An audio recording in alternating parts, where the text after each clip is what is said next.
Hello, I'm Julia Morrissey. I'm a nurse here at University of Michigan Hospital.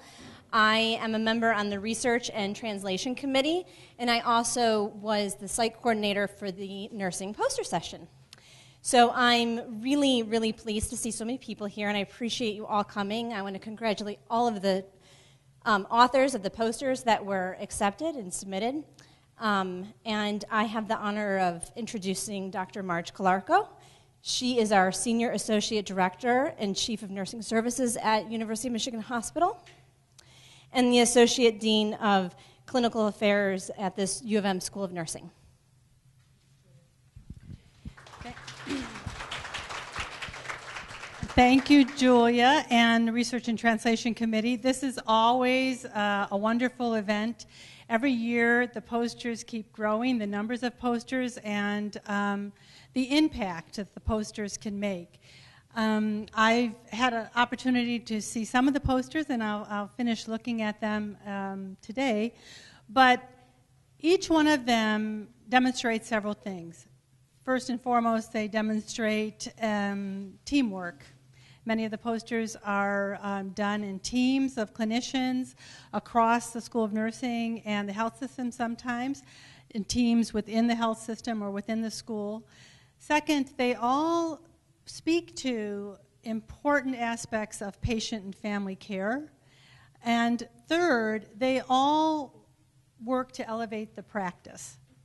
As I've been around, I've been bothering everybody about well, when are they going to present it and when are they publishing it? So I'm bothering people about that. But, and that's just because here at Michigan, we are fortunate to have an extremely talented community of nurses that really take a look at the evidence and advance the evidence in terms of practice. And we can see that within our own walls year after year, more posters, more engagement, more team, more innovations in practice. And that is great. But our responsibility and our opportunity, actually, at Michigan, is to carry that forward and advance the practice in the state and nationally, because we can, because we should, as a community of scholars and a community of clinicians. So this is a great opportunity and a great event. I want to thank everyone who's participated. I know each one of these reflects hours of work together and focus. And it's because of all of you and the work that you do every day that impacts the care that we give to the patients and families we serve. So before I announce the award recipients, I'm going to introduce Dr. Tony Villarreal. Dr. Villarreal is a professor in the School of Nursing and the Nola J. Pender Collegiate Chair and the Associate Dean for Research and Global Affairs. And Dr. Villarreal is going to give us a few words of welcome from the school. Thanks, Marge. I'm not so sure what I can add to what comments you already made, because I think they echo similar sentiments from the School of Nursing. What excites me about coming here is, again, not similar to what Marge said, but I think also the partnership that I think these posters are a reflection of. Excellent clinical practice, excellent scholarship. I'm here sitting thinking how fortunate our students are to be so engaged with so many great clinicians here that are doing wonderful things for patients and for families. And so thank you for that opportunity. And I also want you to know that you have the rich resource of faculty and students in the School of Nursing to help promote the excellent work that you do here in the health system. And we're all part of one team. When you win, we win. So we're anxious to help you make those innovations and make the footprint of the UMHS hospital nursing here. So thank you.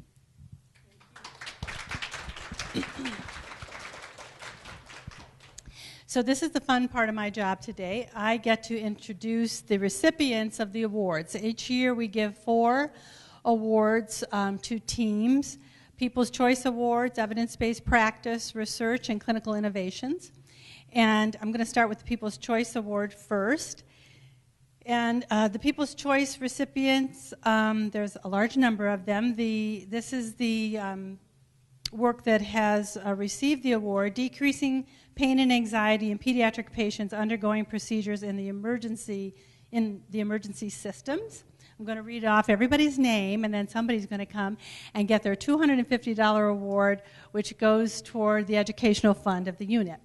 So I want to congratulate Mark Miller, Michelle Churches, Kara Brennan, Kim Jurebic, Enzio Fortuna, Kelly Baird Cox, Amal Damani, Angela Miller, Judy Shears, Kelly Spooner, Corey Lewis, Julie Piazza, and Sandy Merklin. I apologize, I didn't wear my glasses, so problem.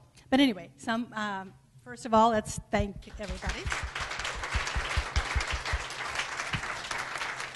And who wants to come up and receive the award? What we're going to do is I'm going to actually announce the award recipients, each of them, and then we're going to be able to spend a few minutes on each poster to learn about the process and their work.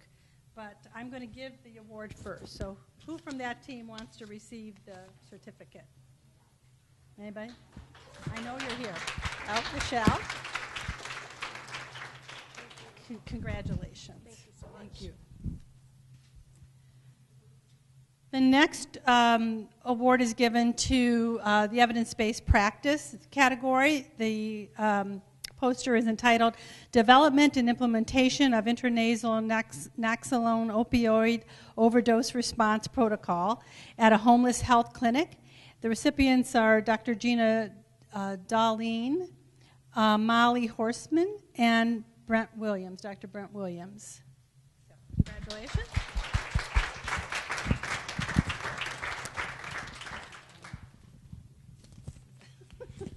I need another hand or something. Congratulations. Oh, I have to stand here. Okay. Thank you so much. Okay, the next recipients are for our research award. This is a poster on chronic testicular pain and integrative literature review, and the recipients are Susan Qualit and Cynthia Arslanian Angora. I see you. Thank you.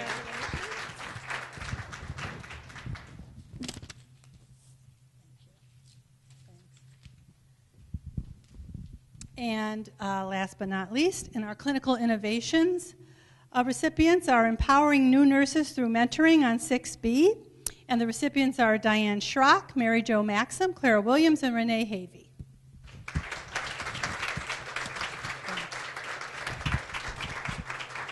Congratulations, Diane.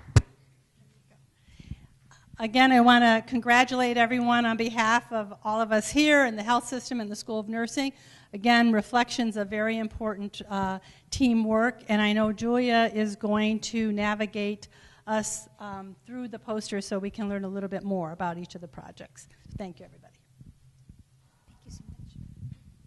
So if what I will do is have the speaker for the People's Choice Award, I believe it was Mark Miller, Michelle Churches, come and give us a run-through of your poster.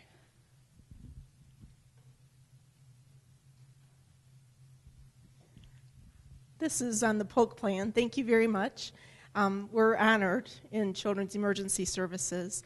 I have worked with the POC plan up in Mott PACU. I had done emergency nursing for about 20 years, went up to PACU, met Julie Piazza and Sandra Merkel and the anesthesia team there, and they were incepting this idea.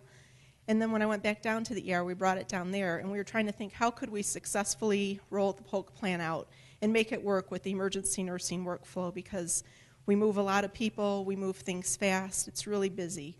And we were just getting ready to roll out my chart, and I'd asked if I could just have a couple weeks to see how my chart worked so I could think through how I could make this successful and have it work for everybody. And so we were all talking about it, and I met Bridget Lippert, who I worked with in the adult ER. She was taking a job with Epic, and it was over a lunch that we said, how can we get this into my chart to make it successful? And what I wanted to do, my idea, my vision was to include giving people and patients and families a voice and a choice to address their anxiety and their pain, because we do inflict pain because we treat difficult illnesses here. but we want to make it a better experience for them, and how we could start it in children and carry it through their whole lifespan, through the whole system.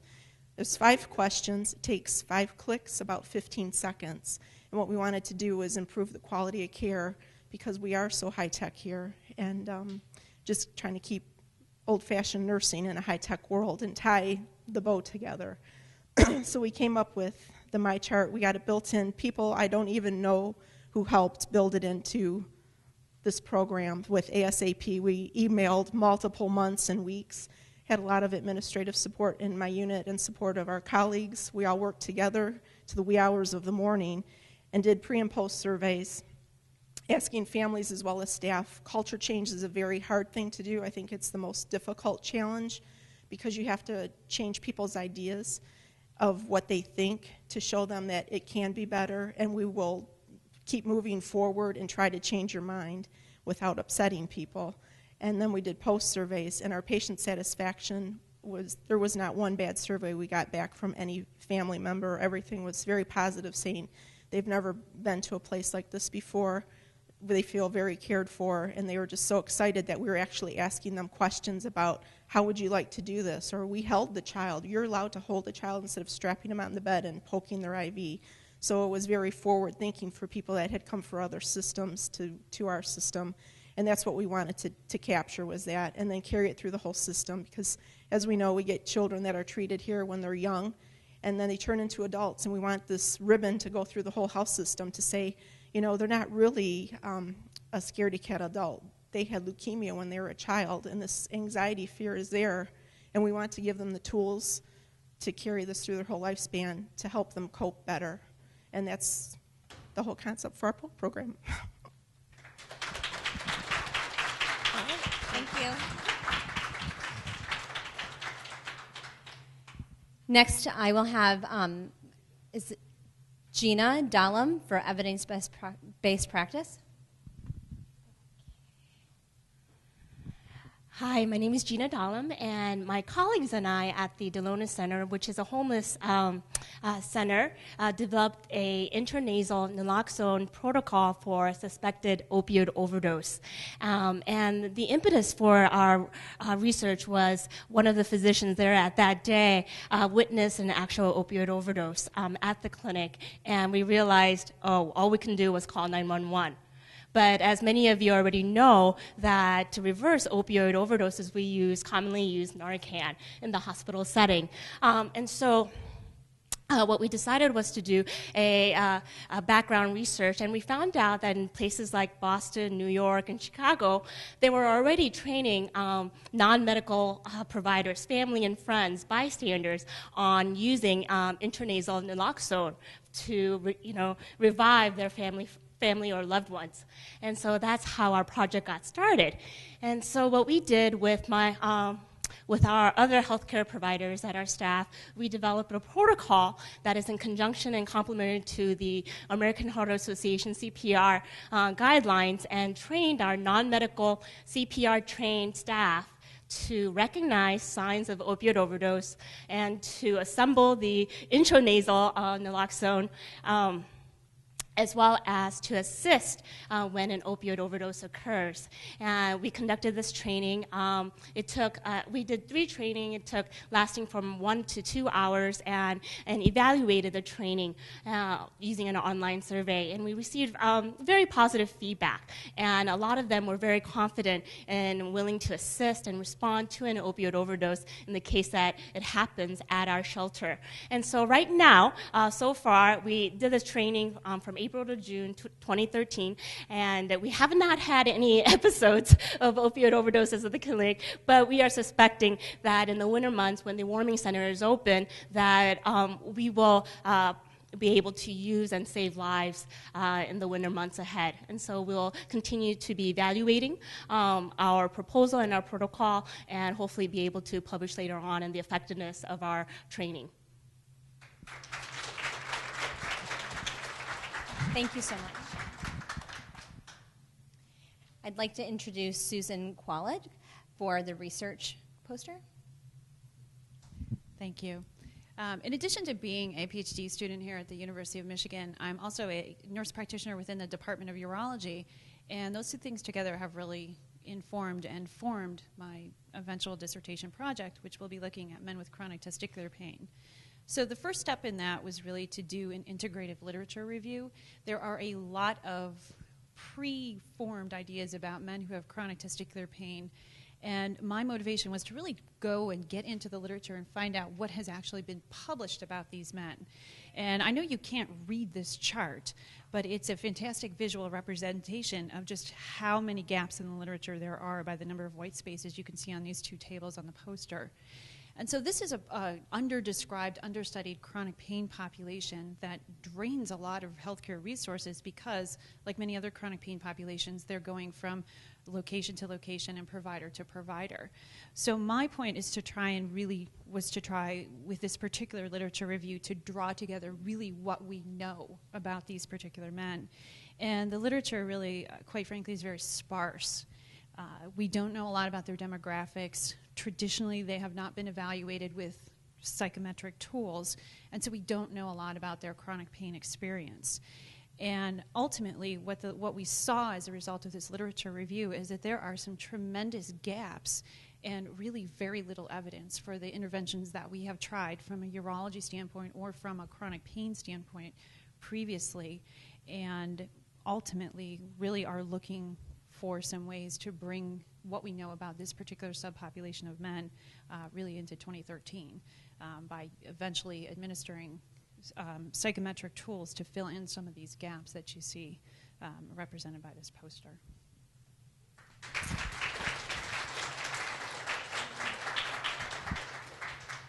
And for clinical innovations, I would like to introduce Diane Schrock.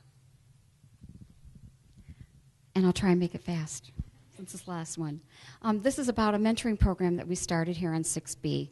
And the reason that how we started it is we had results from the employee satisfaction survey, and we discussed it at CPC. And one of the areas that we seemed to be low in was not enough support for our new nurses.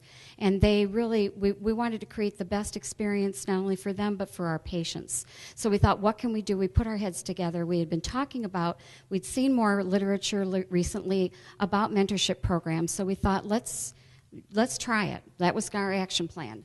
So we gathered information from the Academy of Med-Surg Nurses. They have a kit, as well as U of M has a mentoring program. Looked at both of those and then created our own program. We went to the nurses, usually I think they had like 3 years of experience and up, and I went to each one of them personally to ask them if they'd like to be a mentor, and one of the motivating factors for them would be that they could use this in their own portfolio for advancement. So we said this. I was well received by almost everybody. There's only one person that didn't feel that she could do it justice, and they were all willing to do it. Research had showed that we should try and get people from other shifts so that people feel like they can open up. And this mentoring program, by the way, starts after orientation. This is not precepting, it's mentoring. And they're mentors for a year.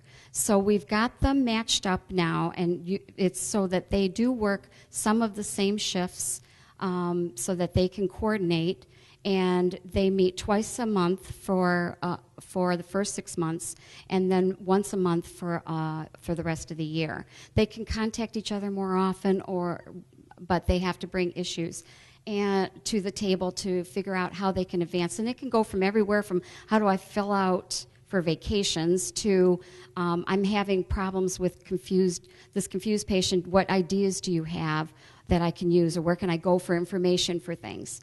So I created these books, and each of them get a book. This is for the mentor. See, it's got this navigation to help give them direction.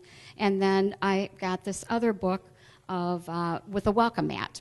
So one of the things they've got in it is we collect, it's got guidance in here, I should say, of tools for each of them to use in forming their meetings. But they get a new nurse confidence scale, and there's about 19 questions, and we give it to them right after orientation, so of course they're like, oh boy. And then it's 3 months, 6 months, and a year. Then we give them, we check on to evaluate their mentors. How's it going with their mentors at 3, 6 months, and a year?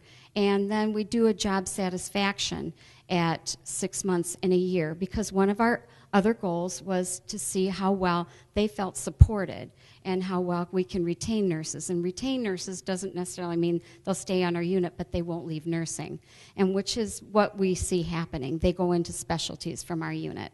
The look on the nurses' faces when they find out that after orientation they have a go-to person is huge, because usually they have this look. So this is much better that they feel that there's somebody, resource, a go-to person that they can always go to. It's created some great relationships, and the data is demonstrating how much better they feel throughout the year by having that resource there. So we are trying to move things forward from here and see where else it can take us. We're going to try and see what we can do to actually find ways to support our mentors. But I have to say, my management in the beginning of it, I have to tell you, the first meeting is supposed to be off the unit. So some people have gone to the courtyard, some people have gone out for dinner, some people have met at coffee shops. They've done everything. But the first group that went through, just to show management support, is that they gave us each, we signed away for $5 coupons for them to go down and have coffee together. So I really thank the whole management system for supporting us. Thank you.